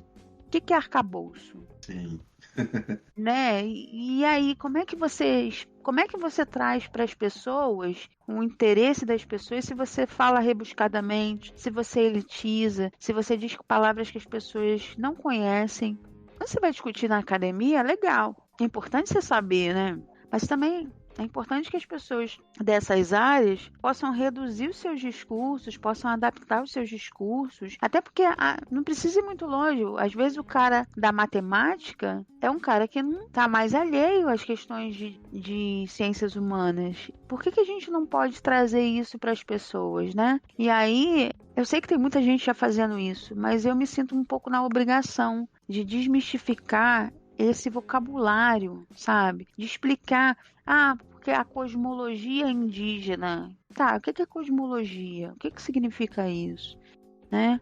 Quando eu começo a falar e coloco lá que a cosmologia indígena, meia dúzia de pessoas que tá trabalhando, tá vendo tá passando, rolando feed, né? Rolando feed no Instagram, no ônibus. Assim, que legal, essa menina é muito divertidinha, mas eu não entendo nada que ela tá falando. O cenário dela é maneiro, ela tem luzes de LED, tem um quadro, ela fala divertidamente, mas, cosmologia indígena, não faço ideia do que seja. Próximo. Sim, bem isso. Entende? Então, Isso é uma crítica que eu faço. Eu acho que tem que ter as pessoas que vão falar rebuscadamente, até todas as pessoas que trabalham com isso têm que saber falar mesmo, porque para você ler os teóricos, você precisa conhecer. Não precisa todo mundo fazer isso, mas eu acho que tem que ter uma galera para trazer isso para a massa, sabe? Para dizer, cara, a gente precisa ler, a gente precisa saber, a gente precisa entender um pouco mais da nossa história, de como as pessoas se constroem, de como a sociedade se desenvolve, a gente poder não cair em certas armadilhas, né? É uma crítica que eu faço, sabe? Se os intelectuais de humanas não tivessem perdendo tanto tempo discutindo entre eles sobre quem é o mais foda lá na academia, talvez não teria... A gente entrou em um modo agora de que fake news é uma parada tão normalizada e virou um lance de pós-verdade. Cara, a verdade que me interessa é a verdade que concorda comigo. Total. Tô cagando se a verdade não é essa. Eu quero a verdade que concorda comigo. E isso é um negócio assim, que o tempo que o pessoal tava lá olhando pro próprio umbigo, isso aí tava sendo ensinado pro pessoal, povão mesmo, de um jeito que eles entendiam. Agora o trabalho é redobrado, sabe? Tipo, é um trabalho de desfazer a cagada pra tentar colocar o certo lá, né? Isso é mais difícil, né? Isso é muito mais difícil. E tem tudo a ver com aquilo, sabe, aquilo que eu falei sobre eu me sentir pra trás na faculdade? É isso, basicamente, cara. É gente chegar pra você falando coisas que você não faz ideia, e você falar, cara, isso não é pra mim, e pulo pro próximo, eu vou pro que é pra mim. Eu sou burro. Entende?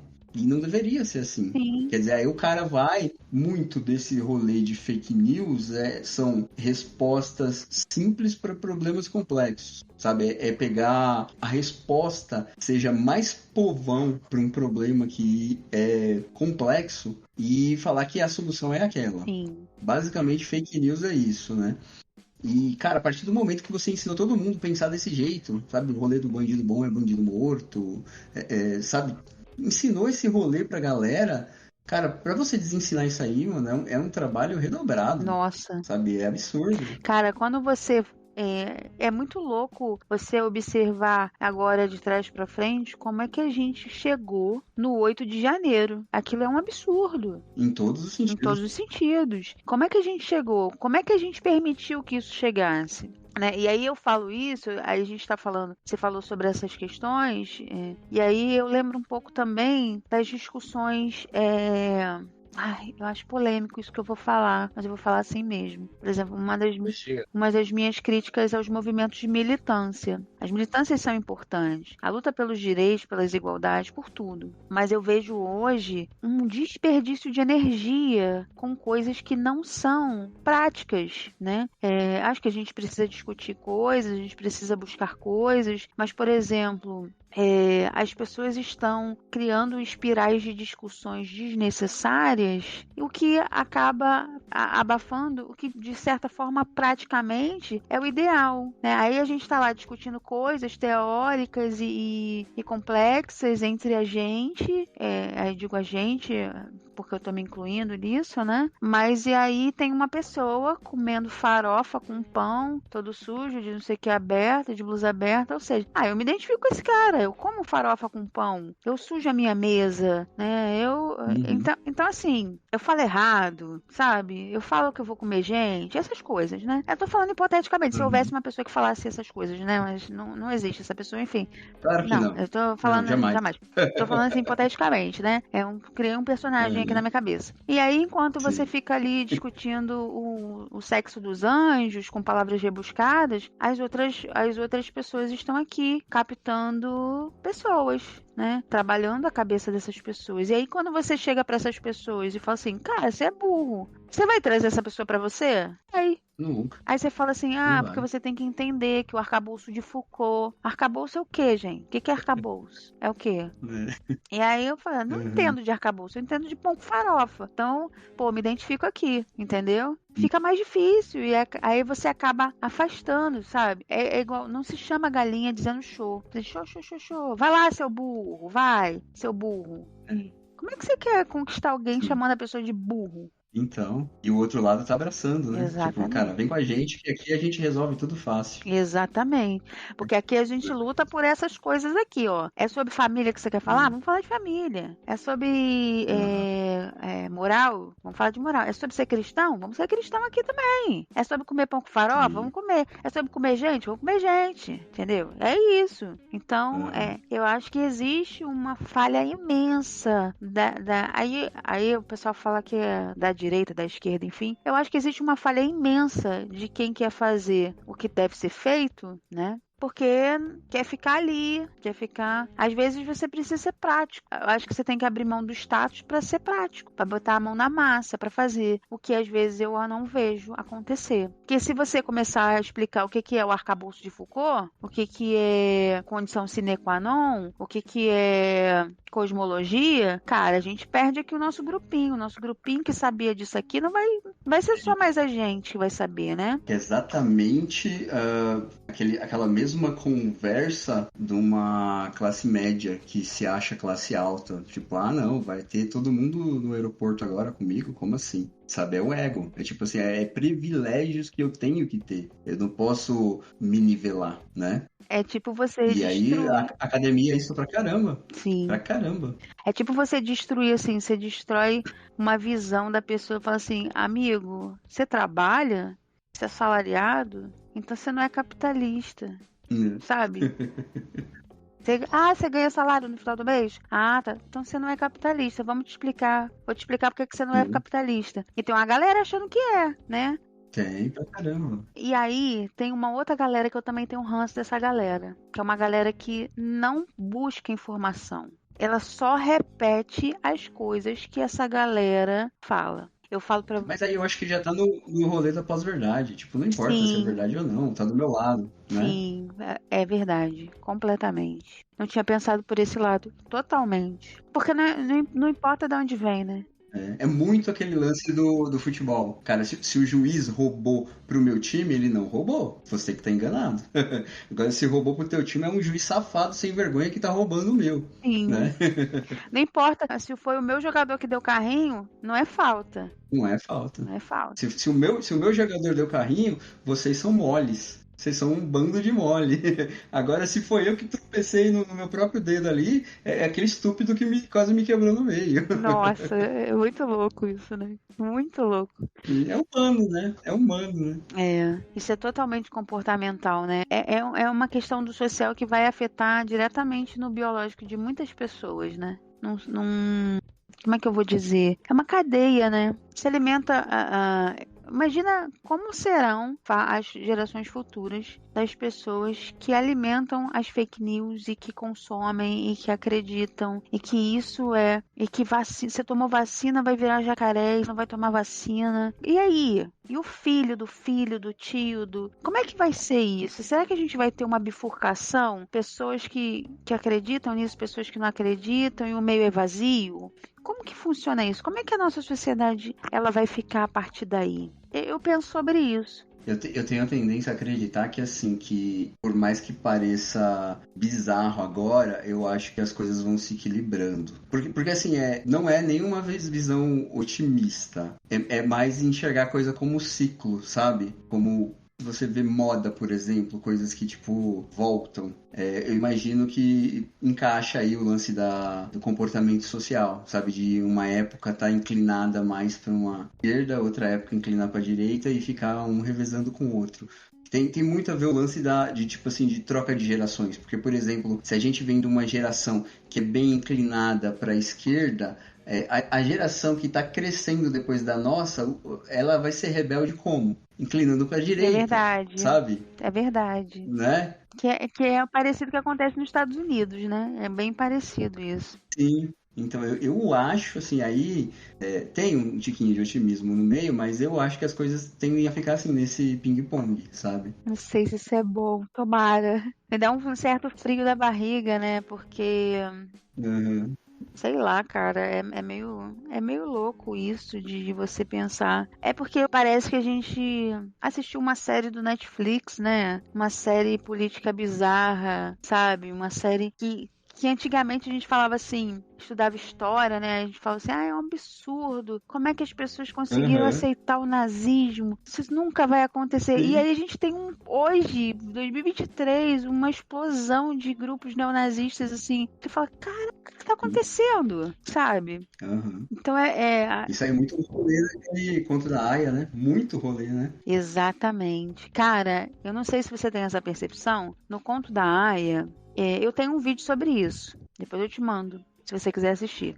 Beleza. Que foi um dos Manda primeiros vídeos que eu fiz. Ele é bem tosquinho, não tinha nem meu cenário ainda, mas uma coisa que me chama a atenção nessa série é que, se você perceber, você como espectador, depois eu fui perceber isso analisando para poder fazer o vídeo. No segundo episódio, os corpos que ficam pendurados pela cidade já são normais pra gente. No primeiro episódio você fala assim, meu Deus, que absurdo. No segundo episódio já tá de boa. Você tá... não, são as pessoas que morrem, que traíram Gilead e tudo mais, sabe? E aí tem um texto da Juni que eu acho incrível, que é quando fecharam o Congresso, né? E nós ainda não percebemos. E aí ela faz aquela analogia da perereca que fica na água sendo fervida, né?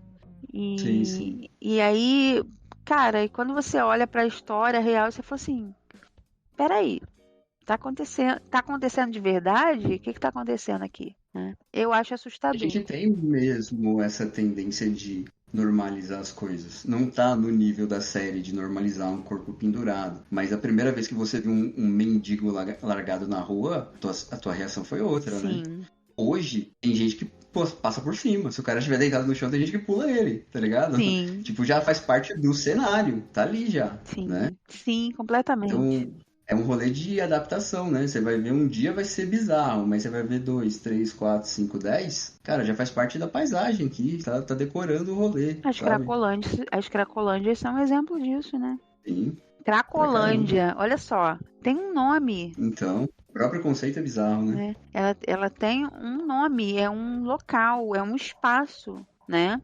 E é muito tenso pensar que é um negócio que não deveria existir, tipo, juridicamente falando, né? Enfim, perdi as palavras agora. Cara, vou aproveitar aquilo que você falou um pouquinho atrás sobre a ideia de simplificar a antropologia, e eu quero que você me explique antropologia como se eu tivesse 5 anos aqui. Como se a audiência inteira tivesse 5 anos. Vamos lá. A antropologia, ela funciona assim. Ela é uma matéria de estudo, né? Como se a gente estivesse na escola. Vou explicar como se fosse uma criança de 5 anos, tá? Como se a gente estivesse numa escola. Na escola não tem ciências, não tem química, matemática. A antropologia é tipo uma matéria onde você estuda como que as pessoas, elas convivem, elas vivem umas com as outras e como que elas vivem individualmente. Como que essa relação delas com elas mesmas e delas com as outras pessoas criam regras, criam jeitos de se viver e dizem como que aquele grupo se identifica nesse grande conjunto de pessoas. Por exemplo, a sua família é um grupo de pessoas, a sua família está dentro de outro grupo que é a sua igreja, por exemplo, você está dentro da escola, é um outro grupo de pessoas, você está dentro de um cursinho de inglês, é outro grupo de pessoas, você está dentro de um escoteiro, é um outro grupo de pessoas. Então, todos esses grupos são pequenos grupinhos dentro de um outro grupo que, por exemplo, no nosso caso, é o Brasil, que está dentro de um outro grupo, que no nosso caso é o planeta Terra, é o continente americano, que está dentro do planeta Terra, enfim. Então, a antropologia ela vai estudar as pessoas, os grupinhos, os grupos maiores, os grupões, e entender quais são as regras que funcionam dentro desses grupos. Deu para... Caraca, maneiro. Deu. Desenhou. Eu diria que, assim, resumidamente, é uma parte significativa de entender a personalidade aí, né? Porque você tá estudando o comportamento, né? E o quanto o social afeta o comportamento, né? Aí entra todo aquele rolê de máscaras sociais, de fragmentar a tua vida em N áreas. Sim. Área espiritual, área amorosa, área financeira, hobby, área dos amigos. Você fragmenta a tua vida E são traços provavelmente distintos da personalidade de cada um, né? Sim. Porque a própria ideia de máscara social, você pode olhar de uma maneira negativa, mas ela tem um lance de adaptação também, de mostrar um lado seu para uma área específica, né, que você convive, né? Esse negócio da máscara social ter um lado negativo, isso é muito da moral, né? Da construção filosófica da moral. Uhum. Porque, na verdade, não existe outra forma de ser. Sim. Porque a sua máscara social de marido é diferente da máscara social de pai. Não tem como você ser a mesma coisa que você é para um amigo, para sua audiência, para sua esposa, para os seus filhos. São máscaras, são personas, né? Onde você vai desenvolver, são personas nas quais você vai desenvolver, e aí dentro dessas personas você vai utilizar algum traço característico daquele grupo. Em determinado contexto, você não pode dizer as mesmas coisas que você diz para os seus filhos, que você vai dizer para sua esposa, que você vai dizer para os seus amigos. Né? Então, assim, são regras. Você e seus filhos são um grupo, você e sua esposa é outro grupo, você, seus filhos e sua esposa são um outro grupo diferente, você com você mesmo é um grupo de uma pessoa só, né? Então, nesse contexto, essas personas, essas máscaras, elas são extremamente importantes para os ritos, né? Sim. Para os desenvolvimentos de regras, de como se comportar, né? A gente tem uma discussão sobre as pessoas serem o que elas quiserem, você pode ser o que você quiser. Isso não é bem verdade, né? Tipo assim, se você for numa piscina pública, você não pode pular de terno. Assim como você não pode trabalhar de sunga. Né? Então, assim, seria o ideal, talvez, que as pessoas pudessem viver da maneira que elas quisessem? Talvez, né?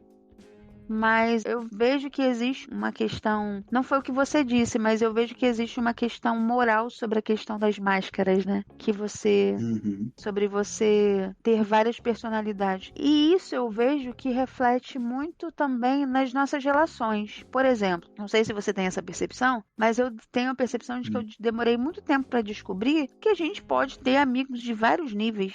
E que a gente pode ter amigos de vários níveis e que isso não é pejorativo. E que alguns amigos podem transitar entre níveis. E que tem um amigo que você vai contar todas as suas coisas, como tem um outro amigo que você só vai falar de coisas de videogame. E tá tudo bem. Sim. Né? Isso é um tipo de diferenciação de persona. E algumas pessoas não conseguem assimilar essas definições, né? Mas deve ser uma vida complicada que não consegue assimilar isso, né? Pois é. Porque o lance da máscara social, cara, tirando algumas pessoas aí, e aí também entra toda a ideia dessa romantização que a tecnologia trouxe, que são pessoas que inventam uma vida completamente inexistente, né? Tirando essa galera aí, eu acho que o resto tudo, a máscara social, ela é uma parte dele que ele não mostra em outro lugar, sabe? Concordo. Então, assim, não é? Então tem esse negócio do tipo, cara, ainda sou eu, isso aqui ainda é uma parte minha, mas é uma parte minha que só dá pra expor aqui. Perfeito. Né? Não dá pra expor em outro lugar, né? Perfeito. Mas aí o rolê da moral é complicado, né? Pois é. O regulador, né? E aí, eu acho que existe uma crítica minha, pessoal, individual, sobre esses movimentos de... Como é que eu vou explicar isso?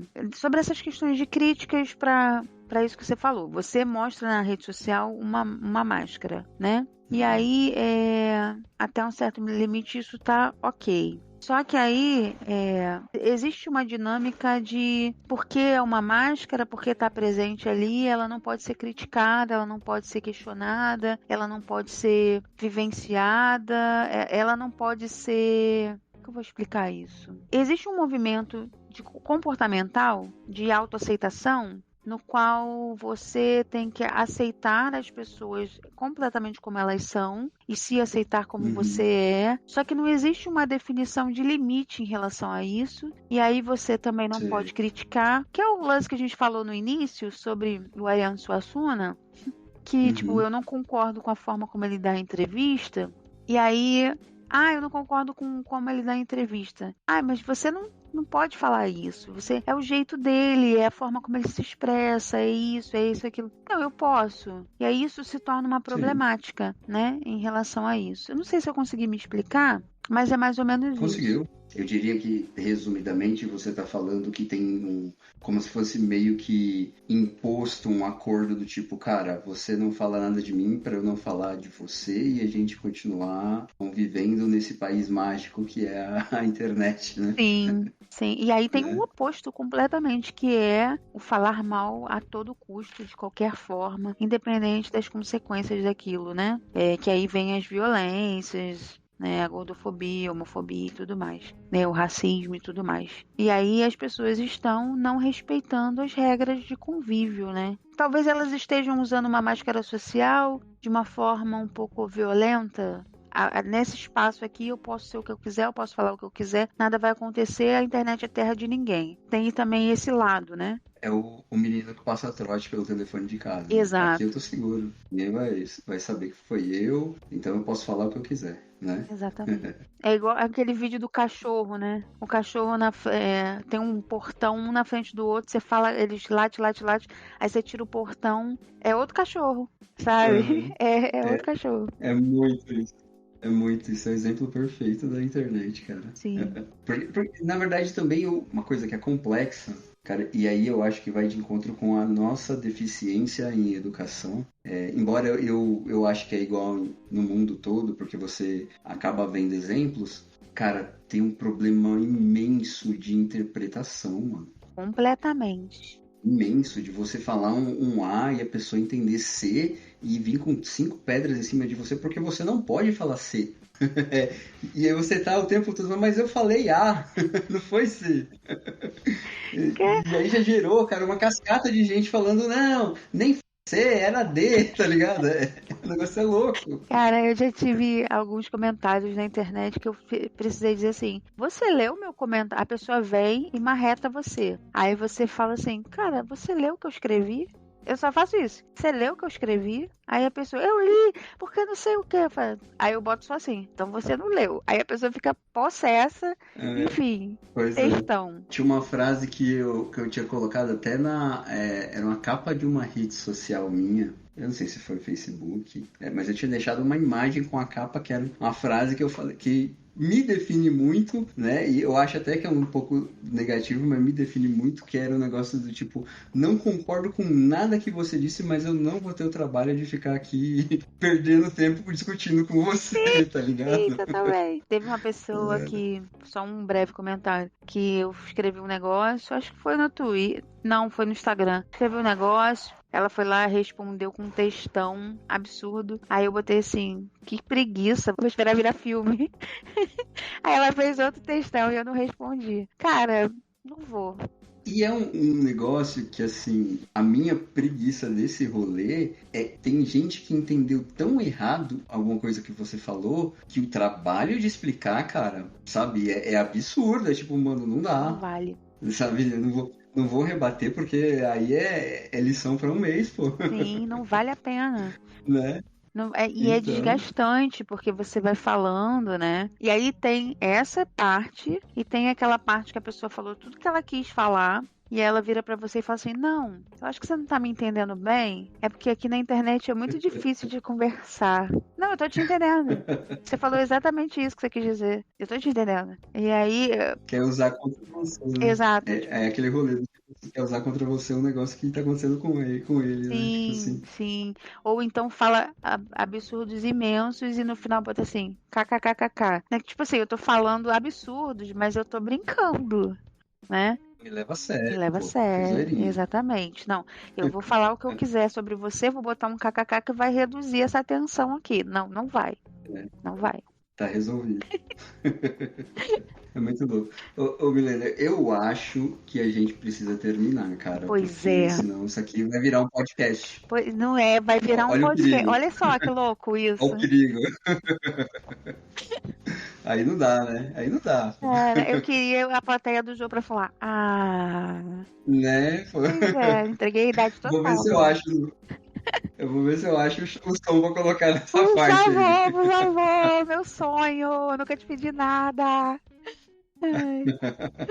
Eu queria agradecer muito. E assim, essa conversa não tem como encerrar em um episódio só, né? É muita coisa pra falar, né? Tanto é que eu tinha dito no começo que a gente ia pincelar possibilidades da antropologia, né? Principalmente olhando para os dias de hoje e tal. E cara, é para outro episódio, vai ter que ter um retorno. Ah, que Você droga! está intimada. Que droga, vou ter que Poxa vida, aceitar. aí, Deixa eu pensar aqui. Aceito. E aí, cara, eu queria agradecer muito por você dispor do seu tempo para trocar essa ideia. Já tá intimada para comparecer de novo. Tá certo. Se você quiser dar um salve aí pra galera que tá ouvindo e passar suas redes e tal, é o momento jabá agora. Pois Porque é. você vai ser cancelada Eu vou depois. ser cancelada. Então faça propaganda agora. Mas pode me cancelar, só me cancela com não curtir, com me mostra pros Sim, amigos, olha que absurdo isso aqui e tal. Exatamente. Primeiramente, queria dizer muito obrigada por você ter me convidado. Nosso bate-papo foi incrível. E sim, eu aceito um próximo episódio. Eu gosto muito de falar sobre esses assuntos, gosto muito de falar sobre pessoas, enfim, sobre comportamentos, sobre antropologia. Eu gosto muito de conversar, né? Pra quem quer me seguir, bota aí, gente, no Instagram, @antropóloga Milena Leão. No Twitter, no Instagram, no TikTok, tá? Porque Milena Leão vocês vão achar, mas é o meu privado. Aí não vai estar podendo entrar. Porque, né? Porque, enfim. Mas, @antropóloga Milena Leão. E eu tenho um canal no YouTube também, que é muito recente, que eu faço agora. Eu tenho alguns vídeos antigos maiores, mas agora eu faço mais vídeos curtinhos, explicando algumas teoriazinhas, né? Algumas coisinhas. Eu convido vocês a curtirem, a assistirem, a comentar. Se não gostou, pode dizer lá o que tá errado, o que não gostou. Pode não curtir, mas só compartilha para as pessoas verem o absurdo que eu tô falando lá, entendeu? Olha essa indignação aí pro Brasil. Gente, que absurdo, olha essa pessoa falando esse absurdo aqui, cancelem ela, é isso, hashtag cancelem, essas coisas.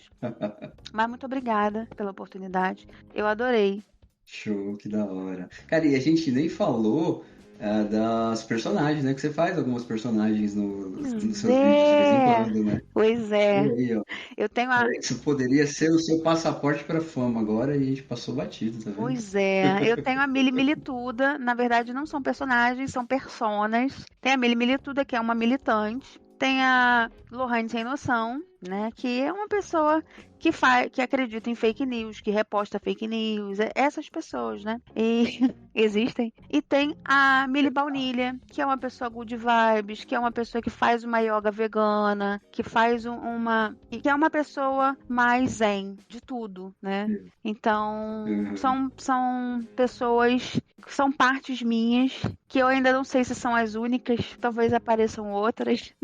Né? A internet trouxe essa coisa do transtorno dissociativo, né, de identidade. Enfim, isso é papo da moda. É a moda, né? a moda. Só que no meu caso é uma questão não psiquiátrica, né? Enfim, mas são personas. Enfim, papo para outro podcast. Pois é. Então, pessoal, eu creio que por hoje a gente alcançou o limite, né, do que é aceitável para um podcast. Aí trocamos essa ideia pincelamos, né, sobre antropologia e a importância na personalidade, né, e sobre tudo que ela estuda e tal, né. E, cara, vai ter outro episódio, não sei quando ainda mais vai ter. E por hoje é isso, pessoal. Até a próxima e um abraço. Tchau, tchau.